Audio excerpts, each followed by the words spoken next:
ভাবুন তো, যে নারিকেলের ছোবলা আমরা বেশিরভাগ সময় ফেলে দেই, সে ছোবলাই যদি লাখ টাকার শিল্পে পরিণত হয়। ভিয়েতনামের অনেক এলাকায় ঠিক এভাবেই নারিকেলের বর্জ্যকে মূল্যবান সম্পদের রূপ দেওয়া হয়েছে। নারিকেলের বাইরের শক্ত ছোবলার ভেতরে থাকে বিশেষ ধরনের তন্তু, যাকে বলা হয় কয়ার ফাইবার। এই তন্তু অত্যন্ত শক্ত, টেকসই এবং সহজে পচে না। তাই শত শত বছর ধরে ভিয়েতনামের কারিগররা এই ফাইবার দিয়ে দড়ি, মাদুর, ঝুড়ি, ব্রাশ এমনকি বাগানের বিভিন্ন পণ্য তৈরি করে আসছেন।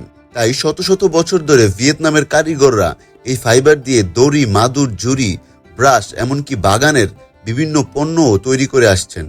প্রথমে নারিকেলের ছোবলা সংগ্রহ করা হয়, এরপর কয়েক সপ্তাহ বা কয়েক মাস পানিতে ভিজিয়ে রাখা হয়। এতে ছোবলা নরম হয়ে যায় এবং তন্তুগুলো আলাদা করা সহজ হয়।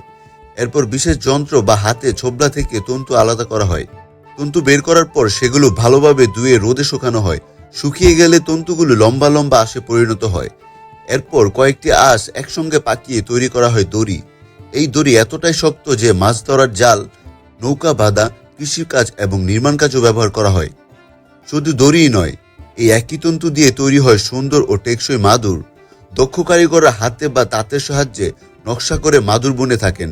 এসব মাদুর ঘরের পাশাপাশি হোটেল, রিসোর্ট এবং বিদেশের বাজারেও ব্যাপক জনপ্রিয়।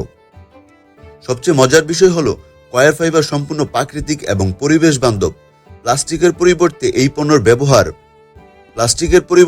পণ্যের ব্যবহার বাড়ায়, পরিবেশ দূষণও কমে।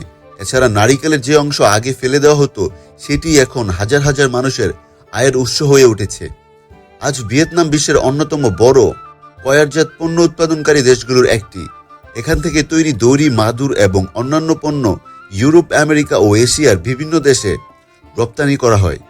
তাই পরের বার নারিকেলের ছোবলা দেখলে আর একে আবর্জনা ভাববেন না, কারণ এই সাধারণ ছোবলার মধ্যেই লুকিয়ে আছে শক্তিশালী দড়ি, দৃষ্টিনন্দন মাদুর এবং একটি সফল শিল্পের গল্প।